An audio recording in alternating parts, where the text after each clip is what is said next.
हरे कृष्णा, राधे राधे। सत्य ही शिव है और शिव ही सुंदर है। भगवान शिव की महिमा अपरंपार है।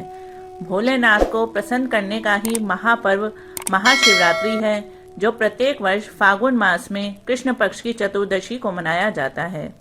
जो प्रति माह शिवरात्रि व्रत का पालन न कर सकें, वो इस महाशिवरात्रि का विधि पूर्वक व्रत कर लें तो उन्हें 12 मास की शिवरात्रि का फल प्राप्त हो जाता है। इस दिन पंचामृत से शिवजी का अभिषेक करने का तथा रात्रि में 4 पहर की पूजा करने का विशेष महत्व है। तो आइए अब मैं आपको महाशिवरात्रि की कथा सुनाऊंगी। प्राचीन समय में एक बहेलिया था, जो नित्य प्रति अनगिनत निरपराध जीवों को मारकर अपने परिवार का पालन पोषण करता था। एक बार पूरे जंगल में विचरण करने पर भी जब उसे कोई शिकार न मिला तो वह भूख से व्याकुल हो उठा और एक तालाब के किनारे गया। उसी स्थान पर एक बेल के वृक्ष के नीचे शिवलिंग स्थापित था। बहेलिया ने उसी वृक्ष की शाखा पर चढ़कर अपनी आवास स्थली बनाने के लिए सोचा और बेल पत्र को तोड़ते हुए शिवलिंग को ढक दिया। दिन भर की भूख से व्याकुल हुए उस बहेलिये का एक प्रकार से शिवजी का व्रत पूरा हो गया। कुछ रात बीत जाने पर एक गर्भवती हिरणी उधर कुलाचे भरती हुई आई। व्याध उसे मारने को तैयार हो गया। झिझकती और भयभीत हिरणी दीनवाणी में बोली, हे व्याध, मैं अभी गर्भवती हूँ, प्रसव बेला भी समीप है, इसलिए मुझे मत मारिए। मैं प्रजनन क्रिया के बाद शीघ्र ही आ जाऊंगी। बहेलिया उसकी बातों को मान गया।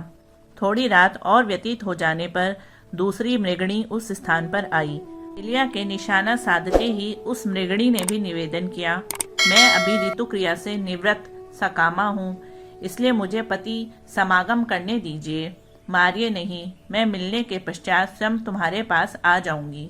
बहेलिया ने उसकी बातों को भी स्वीकार कर लिया। रात्रि की तृतीय बेला में एक तीसरी हिरणी छोटे छोटे छोनों को लिए उसी जलाशय में पानी पीने आई। बहेलिया ने उसको भी देखकर धनुष बाण उठा लिया। तब वह हिरणी कातर स्वर में बोली, हे व्याध, मैं इन छोनों को हिरण के संरक्षण कराऊं, तब आप मुझे मार डालना।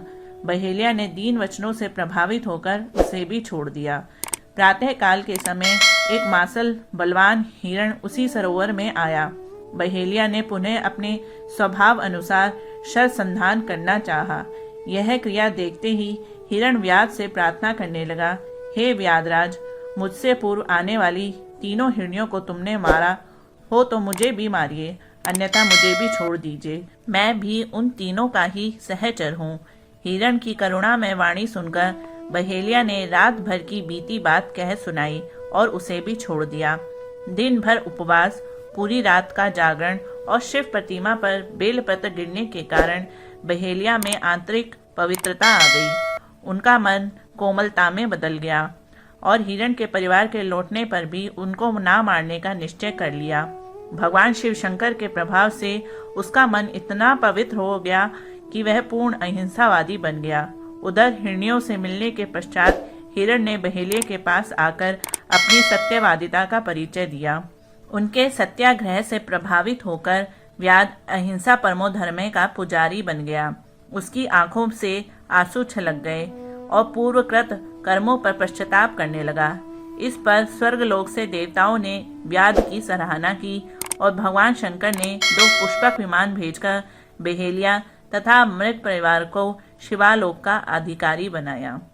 कहा जाता है कि जब भगवान भोलेनाथ अनजाने में किए गए कार्य से इतना प्रसन्न होकर अपने भक्तों को फल देते हैं, तो विधि विधान से पूजन करने वाले भक्तों को तो कोई कमी नहीं होने देते। ऐसे भोलेनाथ के चरणों में मेरा प्रणाम है।